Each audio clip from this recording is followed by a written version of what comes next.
evening and welcome. There have been some dramatic leads from last month's programme, and some of the inquiries are now said to be at an extremely sensitive stage.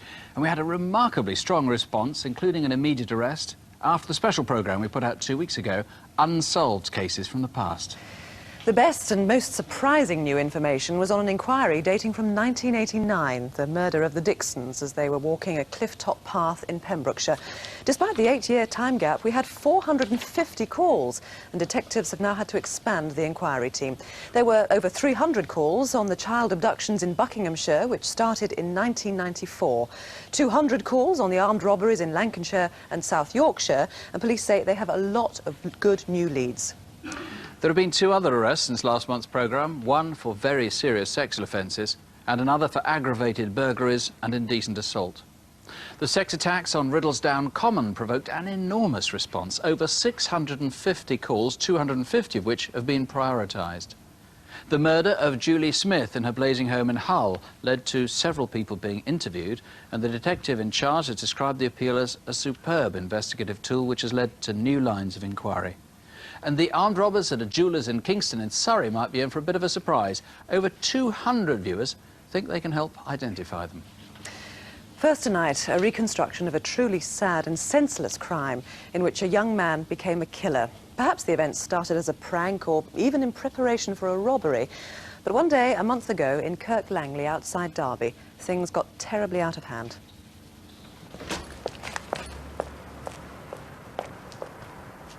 When we first met, we were 14 years old. We were married at 22, and we've been married for 32 years in January.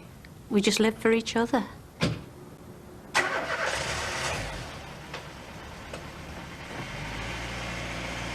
We never went anywhere without each other.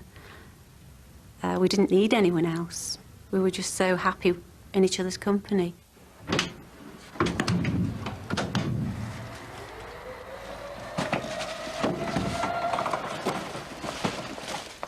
Morning, Mick. Mick Pritchard worked as a delivery driver for Business Express. All over the place.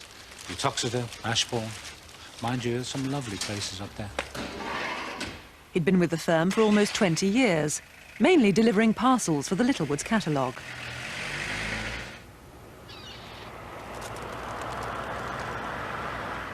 He loved his driving. He was such a careful driver. He was asked if he'd want to go for promotion, but he turned it down. All he wanted was to be out in the fresh air, doing a job he loved and helping other people. That day, Mick's deliveries took him across his beloved Derbyshire as usual. At 3:10, he was nearing the end of his deliveries. After Quandon, Mick drove the 4 miles to Kirk Langley, now with only 10 parcels left to deliver.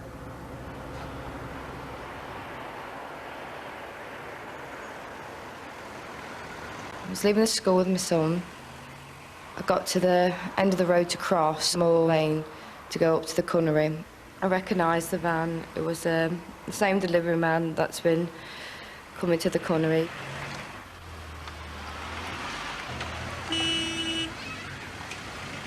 I thought for 1 second that they're going to collide, but they didn't.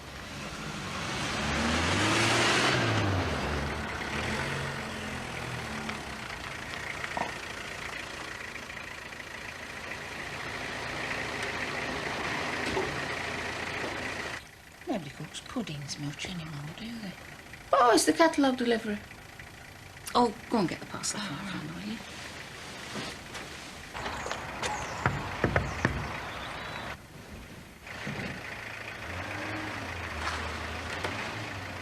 Hey! Hey! Get out my van! Blimey, I think someone's trying to nick his van. Hey! Hey! Get out of my van! Hey! Get out of my van! Hey!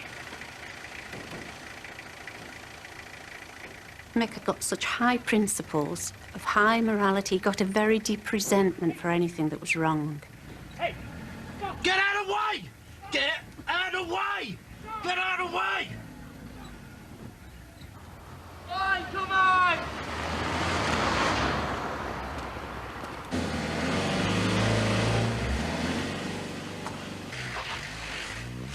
I think he's gone under the van. I'm going to call an ambulance. I could see the delivery driver being dragged underneath the van for about 50 yards down the street. When the body left the van, I froze. Mick suffered terrible head injuries and died at the scene.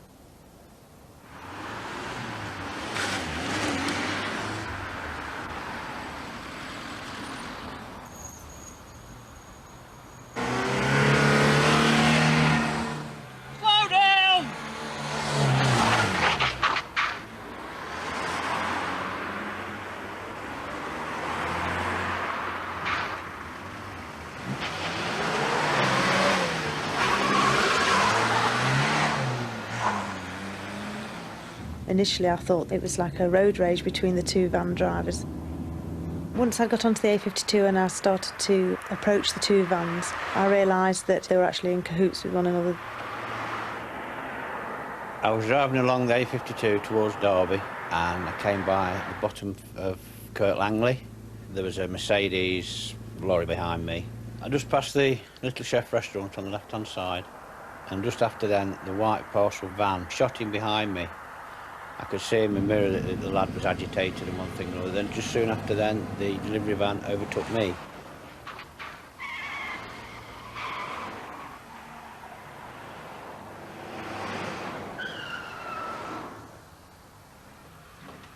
Mick's van was abandoned on the outskirts of Kirk Langley.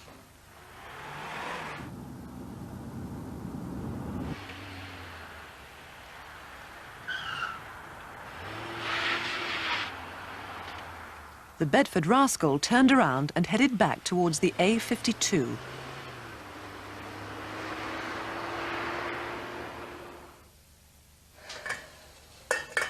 If he knew that he was going to be late, he always used to ring me. This is not going to be very nice. No, it isn't. Well, half a state came and there was no phone call, so by this time I was getting really worried. I'm still numb and shocked, and I can't take it in that it's happened. And I'm still thinking that Mick's with me. We just live for each other, and I shall miss him so very, very much. In fact, part of me's died. It really has. Well, Kelvin Ashby, we can all feel huge sympathy for Hilary and, of course, their only son, Jonathan. The question is, why? We've no idea, actually. All we know is that these three youths were in the village up to no good, and clearly they've seen the opportunity to steal Mick's van.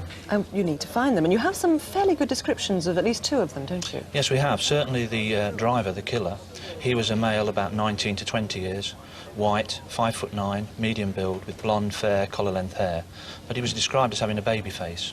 And what about the driver of the, we're calling it the Bedford Rascal van, the getaway van? Now, he perhaps didn't actually see what happened, did he? That's right. Whatever took place there was actually behind them, and they wouldn't know what has taken place. He's described, that's the driver of the Rascal van, as again a white male, 19 to 20 years.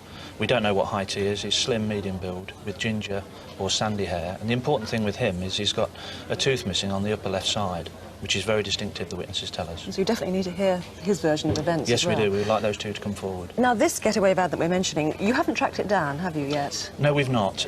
It's still outstanding. All we know about it is it's a florist or sandwich-type van, described as possibly a Bedford Rascal, white in colour, and it's an E prefix. So, of course, the question is to link men fitting that description with a van like that. That's right. We seek anybody who's got information that can link these three with the white van.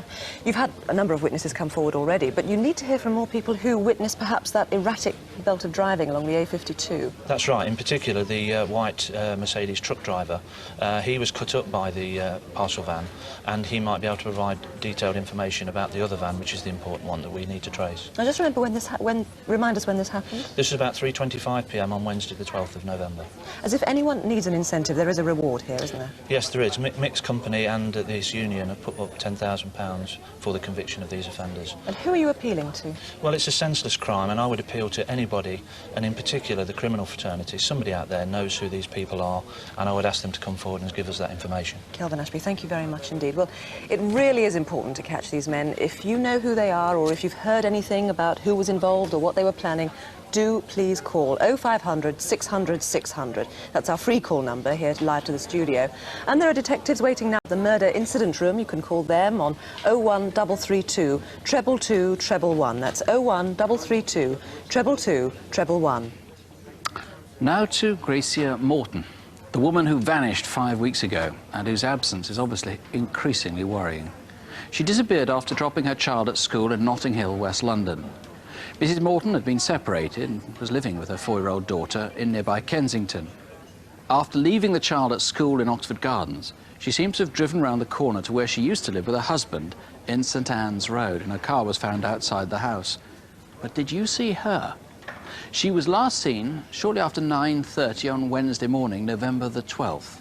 She's a striking woman, blonde, petite and slim, 40 years old, and she may have been wearing a 3/4 length dark coat with a fur collar. Now, it seems most unlikely, indeed, that Mrs. Morton would abandon her daughter for any reason at all. But, just in case you are watching Gracia, please call us right away. And if you've seen her or saw her back on November the 12th or since, please don't hesitate. 0500 600 600. It's free here to detectives on the case, and they've got colleagues standing by on 0181 246 0731. That's 0181 246 0731. Now, with 2 crimes caught on video, here's Detective Constable Jackie Hames. Both offences are violent. First, to Oxford Circus Underground Station in central London back in October. Watch and you'll see 2 men bump into each other on the stairs. Shortly after this, staff had to intervene to stop a fight. A quarter of an hour later at Finsbury Park, one of the men followed the other 5 stops down the Victoria line, pulled out a knife and tried to stab him in the face. Who is this knifeman? He's in his late 20s, medium height and build, with a round face and has short dark hair. If you know who he is, call us urgently on 0500 600 600, or you can phone the incident room direct on 0171 957 1123. That's 0171 957 1123. The next case was also 2 months ago, this time at Bradford at a Sikh community centre. One man was picked on and seriously injured. Here you can see the victim dancing, and he accidentally bumps into a woman.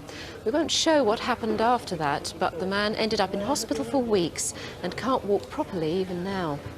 This man is being sought. He's known as Gurbaksh Singh and has disappeared. He may have connections with Croydon or London, but wherever he is, please let us know. 0500 600 600 or West Yorkshire Police Direct on 01274 376 885. That's Bradford 376 885. Next, a child molester, and one who's been trying to entice children during August and October. All the incidents you'll see took place in Hazelmere in Surrey, but the culprit might have tried this on elsewhere. See if there's something about him that's familiar.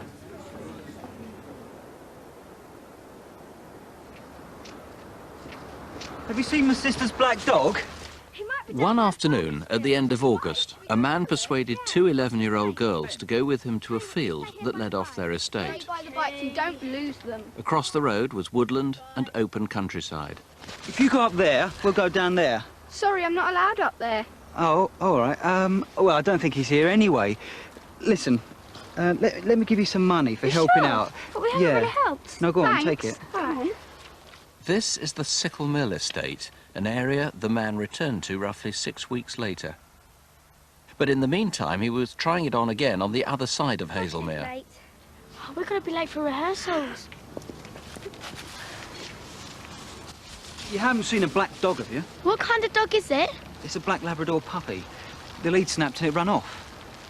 You wouldn't give us a hand to find it, would you? Sorry, we can't. We're waiting for our bus.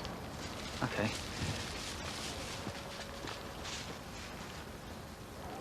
You two still here? Yeah, Mum. A man's lost his dog and he's gone down there.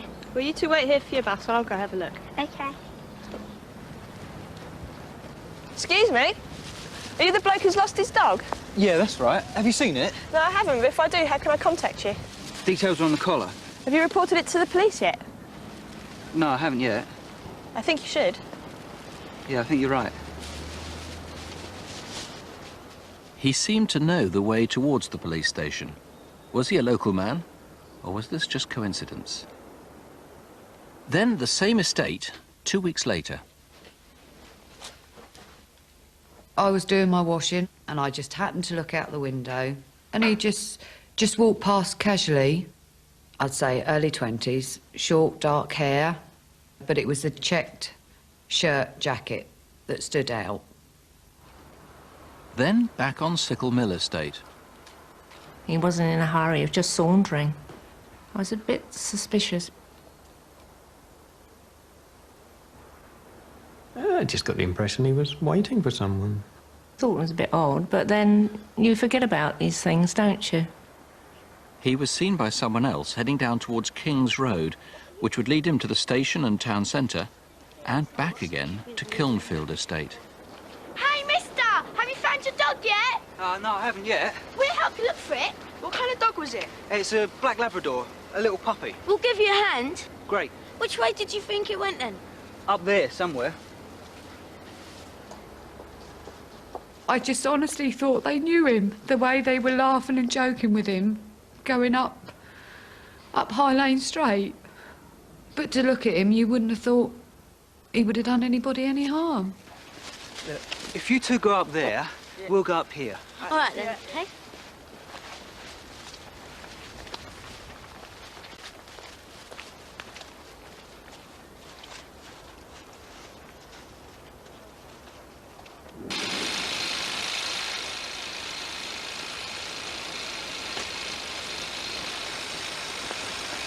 Have you seen a small black dog, mister? No, I haven't. If I see it, who shall I contact? The details are on the collar.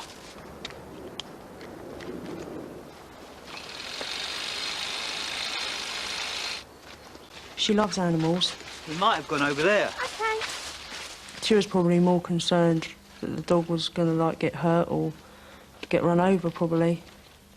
I don't think it even entered her head that this man was going to, like, hurt her. When she was assaulted, the girl caught a glimpse of a passer-by, white shirt and white hair. Were you near Stokely Hollow, Hazelmere, on Saturday, the 18th of October? Excuse me, have you seen a man and a girl? They were looking for a dog. They went down there. Thank you.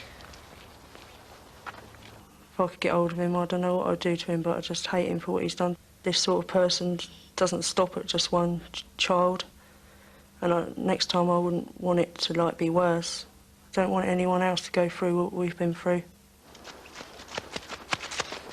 I want to see my mum. What's the matter? What's wrong? The last time he was seen, the man was walking off with his carrier bags. He's probably in his 20s, medium height, slim build, and quietly spoken. He smokes, perhaps a lot, and had a distinctive padded blue and green check shirt. And what was in his carrier bags? If you have any idea who he is or recognise his approach, please ring detectives here on 0500 600 600. And there are other members of the team standing by on 01252 716 262. That's Farnham, 716 262. And now, Chief Superintendent David Hatcher. Here's a man who's left behind a trail of unhappiness, frauds, deceptions, thefts and false accounting. His name is Richard Martin Williams, though he sometimes calls himself Lee Johnson. In fact, he's broken bail. And this is believed to be his boyfriend, Philip Green, who we'd like to speak to as well. They're thought to be in Dorset, but ports and airports are also on the lookout. We need you to watch out for them too.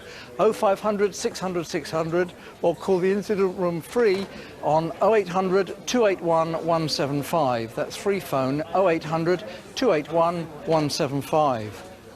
And two other men to watch out for, and if you see them, don't trust them with a penny until you've checked things out. They're brothers. Their real names are Farouk and Anis Nawaz, but they use lots of aliases. They've been known to work in a shop selling mobile phones, but where are they tonight? Be especially on guard if you work in a store and they try to buy something from you on credit. They're wanted on serious charges of deception. If you know them, if you've seen them, do call right away. 0500 600 600 or 01727 796 068. That's St Albans 796 068. Well, we've had a steady number of calls so far, around 17 calls on the murder of Michael Pritchard. 7 names have been mentioned, a number of calls on the rascal van as well. 1 call on the missing lady, Gracia Morton. A couple of calls on the knife man in Finsbury Park, and 1 call so far on the indecent assault in Hazelmere. Nick. Well, now a fast and ferocious robbery, a ram raiding attack in which 2 shop workers were almost killed. It happened 2 months ago at the Jewel on the outskirts of Edinburgh. It was 8:30 on the morning of Thursday, October the 9th. We've used actors throughout this reconstruction, and the security routine we show has since been substantially changed.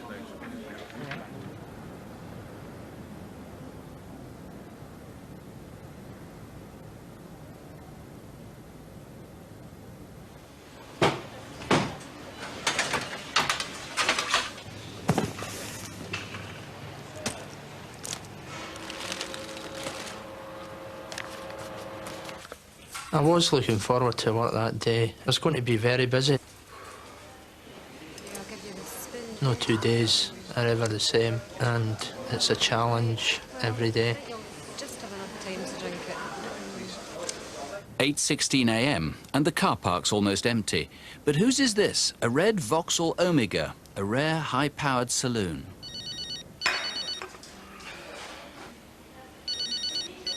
Hello? Yep.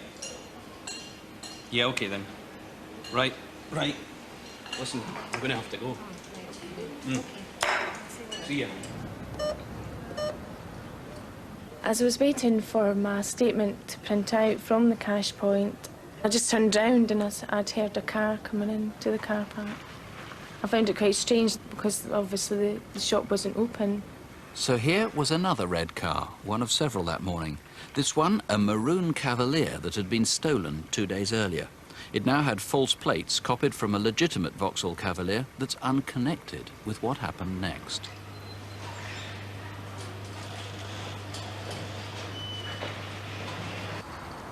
Back in the car park, a signwriter was changing opening times in preparation for the start of 24-hour shopping.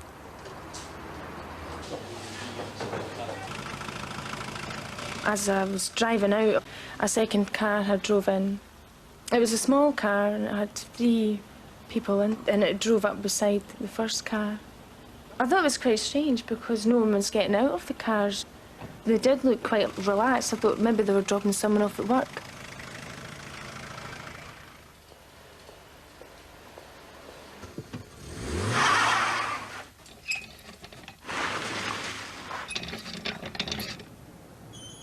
I felt that we'd both had a close escape from death or serious injury.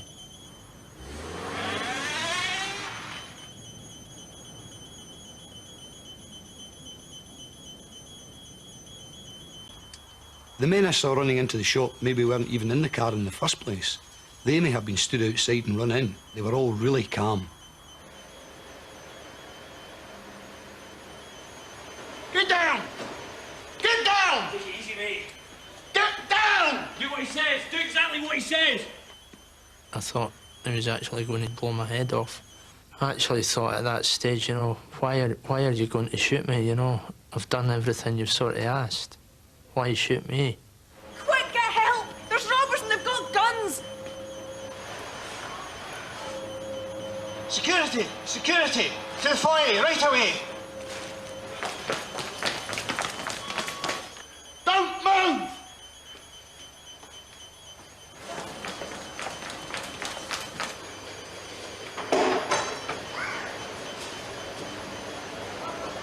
The 2 robbers, with their driver, made off in the Cavalier.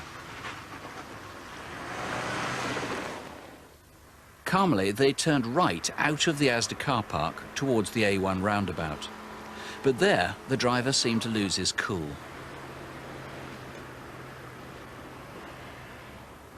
From here, they briefly disappeared. Where did they go? They had no right to do that to us as ordinary shop workers, just trying to make a decent living.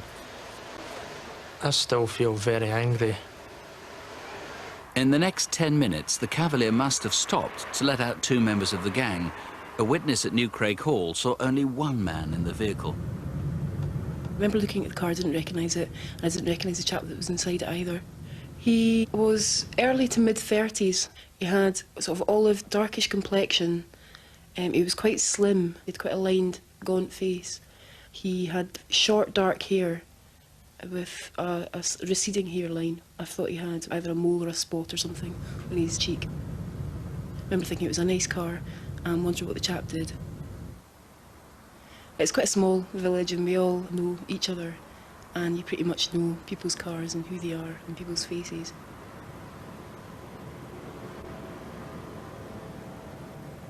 He pulled in just next to the skips, about 20 yards from my car, and just parked, and I looked across at him again.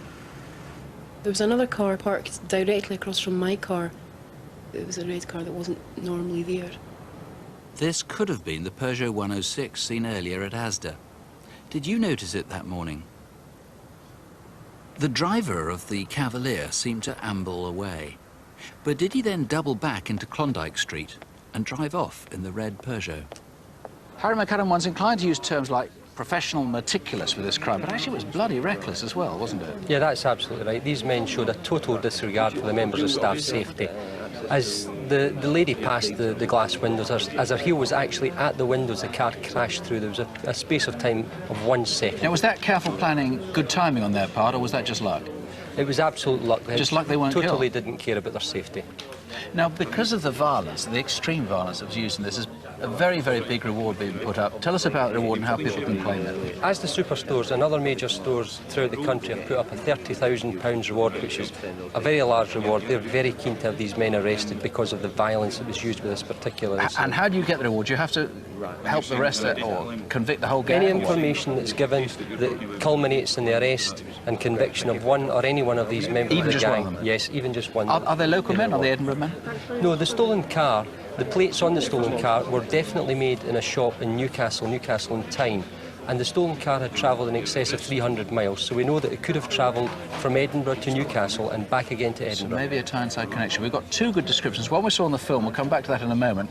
The day before the robbery, which would have been the 8th of October, somebody else was seen. And explain this, will you? Yes, we've looked at hundreds of hours of security video, and this particular gentleman is seen at the doors that the car crashed through. He seems to have a piece of paper in his hand, and he looks as though he might be sketching something. He may well be totally innocent, but we'd like to know who he is to eliminate him from the inquiry. OK, if you know who that is, call us. And then the driver himself. Very good witness, very good description. Yes, I would like people to cast their minds back to the 9th of October. This man's described as having a distinctive mark or a scar on his left side of his face. It may be an injury, so therefore he may not have it now. So I'd like to hear from anyone who knows of somebody who has a mark, a scar, or a birthmark on that side of his face. It may have cleared up by now, though. Or if you know him, you could make £30,000 in a single phone call. As you saw, two people missed death, perhaps by inches, when that car came through and broke down the doors. If you know who was involved, if you recognised anything, if you've heard anything, please call us. It's live, the numbers are free, 0500 600 600. That's here to the studio, or you can call the incident room 0131 311 3502. That's Edinburgh, 311 3502. And now, again, here's Detective Constable Jackie Haynes. 3 years ago, there was an attempted armed robbery in Worcestershire when gunmen attacking a security van fired at members of the public. Detectives refused to give up on this case and hope that this man may be able to take the inquiry further. He's Neville Charles Lancaster, 33, from Birmingham. He's 6'2", well-built, and if you see him, you'd better not approach him. He might well be dangerous. Instead, please call us, 0500 600 600. There's a warrant out for his arrest, so call the incident room direct on 01527 584 888. That's 01527 584 888. Earlier this year, a man called Michael McGonigal was found shot and seriously injured in a house at Gothamlock in East Glasgow. He died on his way to hospital. Since then, we've been trying to trace this man, Robert McIntosh, and there's a petition warrant out for his arrest. Robert McIntosh is 37, 6 foot tall, with scars on his top lip. If you get a chance to look at his hands, you'll see the top of his right middle finger is missing. On his left hand, he has a tattoo with the letters R-A-B, and there's a scar on his left index finger. 0500 600 600, or call the incident room direct on 0141 532 4300. That's Glasgow, 532 4300. Now, everyone thinks that they wouldn't get into a car with a stranger, but lots of people do. And in Essex, it seems that one man has been on the prowl for women, trying to coax them into his Ford Fiesta. He seems genuine and he's persuasive, but on at least one occasion, he has raped someone, and other women have been lucky to escape.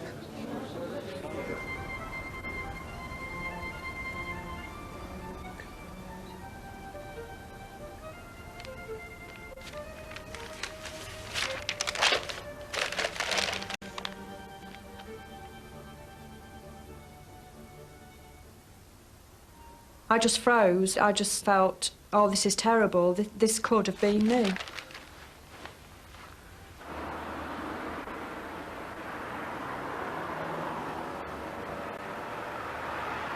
Well, that day I was walking down to the shops. I just had this feeling that someone was watching me. I turned to the side and I noticed the car cruising.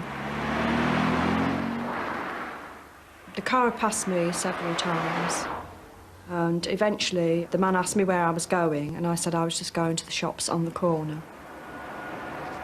He said he would wait for me and would give me a lift back home again. When I came out of the shop, I was a little bit surprised. I didn't think that he was going to wait there at all. Look, you got all that shopping. Let me give you a lift. It's only a lift. It was a very hot day. I had lots of shopping, and I just wanted to get back to where I was staying. I thought he was quite genuine. I am safe getting into your car, aren't I? Of course you are. I said it jokingly, but obviously I meant it in my tone of voice as well.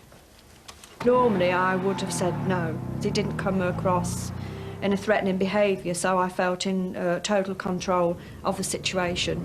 Would you like to go out for a ride and a drink? No, thanks. I'm staying with people. Well, perhaps I could take you out some other time.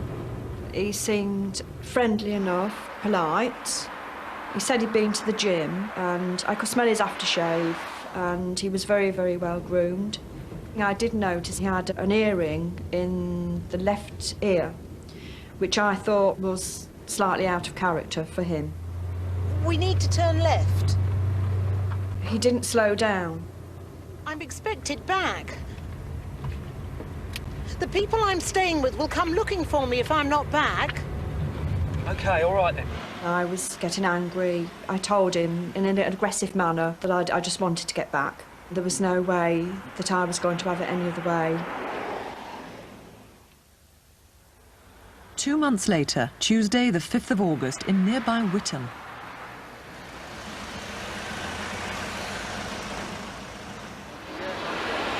I'd gone down to see all my friends. It was a short route home, and I knew it pretty well. As I looked up, I noticed that it was an A-Reg dark blue Fiesta. I didn't recognise the car, so I just carried on walking.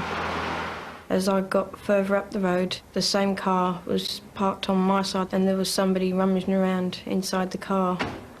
Hello? Well, aren't you going to say hello, then? Hello? Don't you recognise me? You remember me from seeing me in town. No. I've seen you in town. You're drinking the White Hart. No, you've got me confused with someone else. Look, can I take you out for a drink? I don't know you to go out for a drink. Aren't I decent? He said his name was Tony, and that he was 21, and he was about 6 foot tall, with short, dark, mousy-coloured hair. Look, I definitely know you from somewhere. Let me give you a lift home. I don't know you to get in your car. It's all right. I'm not going to do anything. You can trust me. Let me give you a lift home. No. I can't have a young girl on her own walking home at this time of night. I started to believe him. I thought he would be an all right bloke to get in the car with to give me a lift home. OK, then. Sorry about the mess.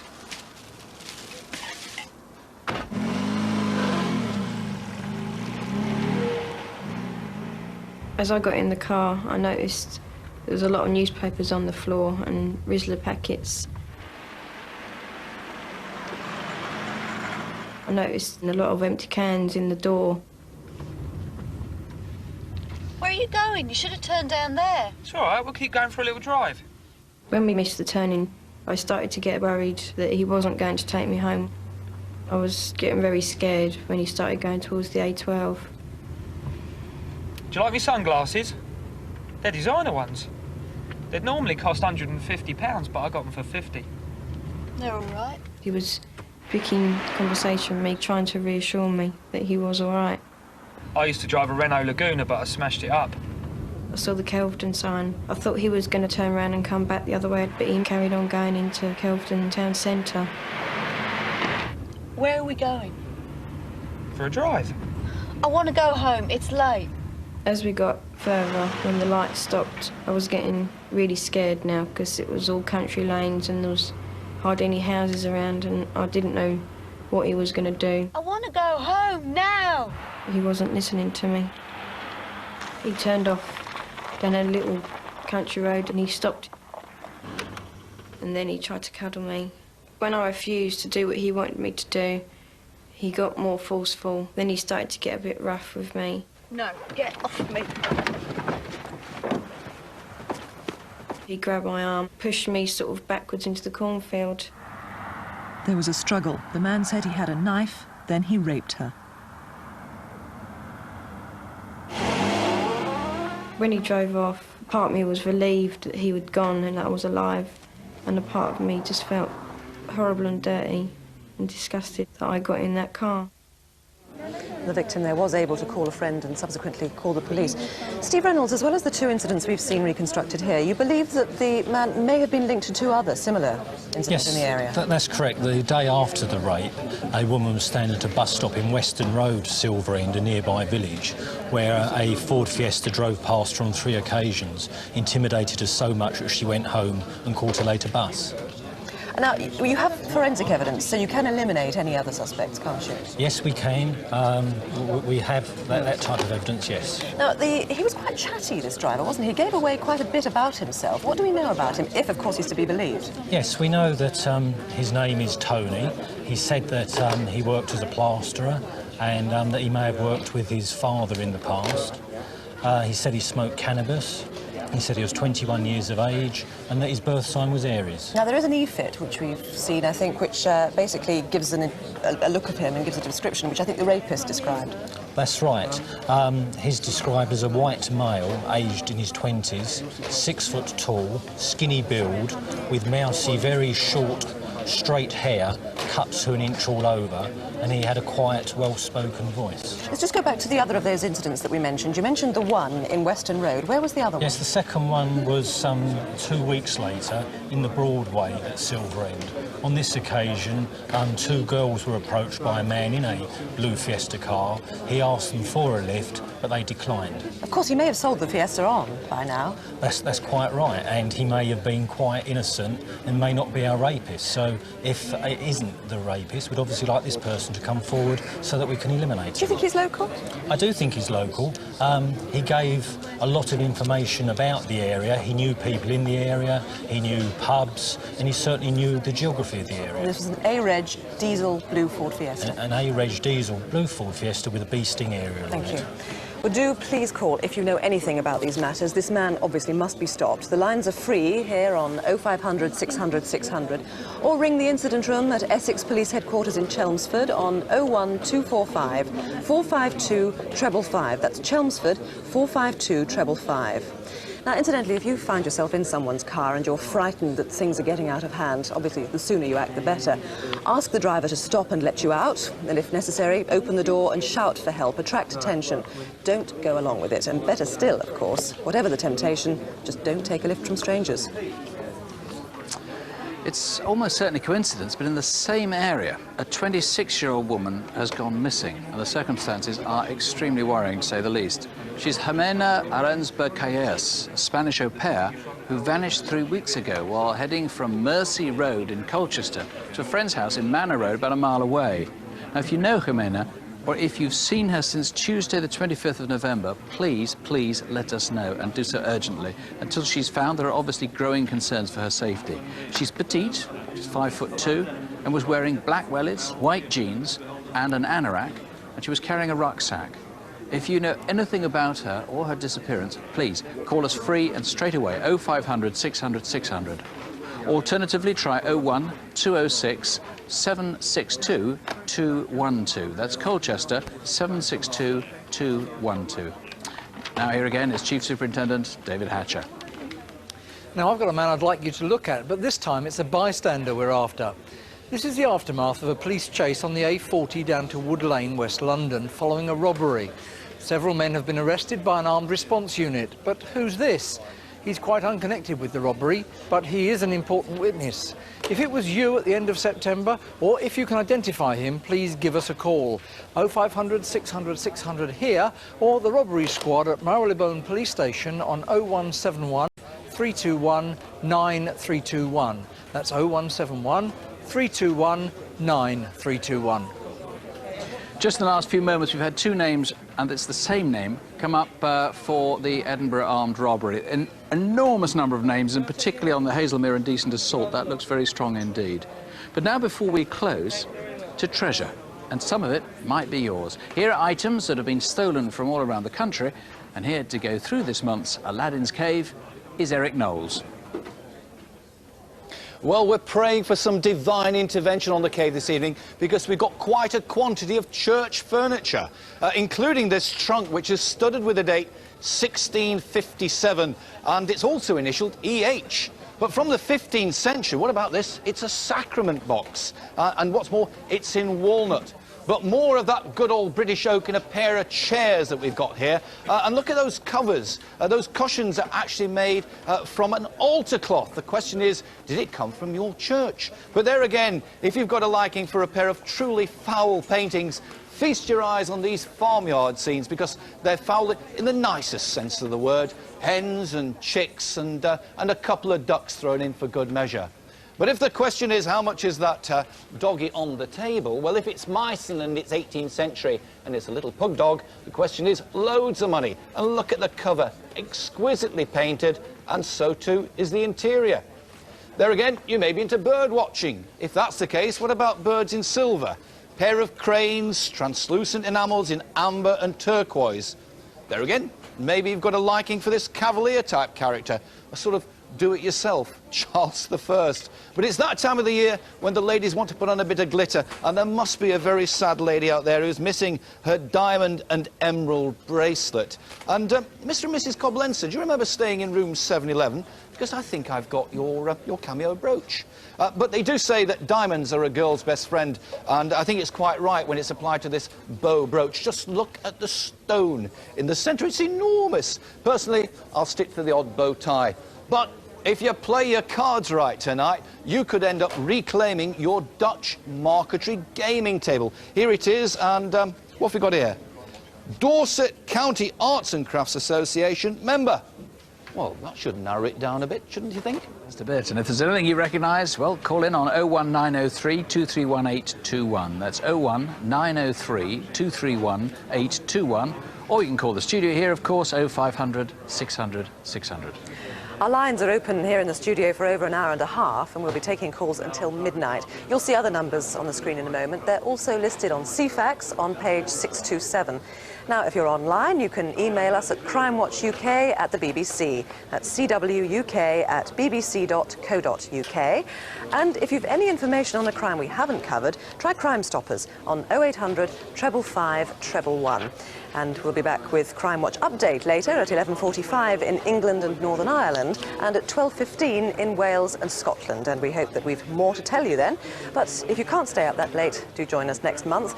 We're back on Tuesday, January the 27th. Meanwhile, you might like to see some figures. Of our 125 cases so far, that's up to tonight, this year, 43 have already had arrests as a direct result of Crime Watch viewers. That's just over a third, and of course it's early days yet.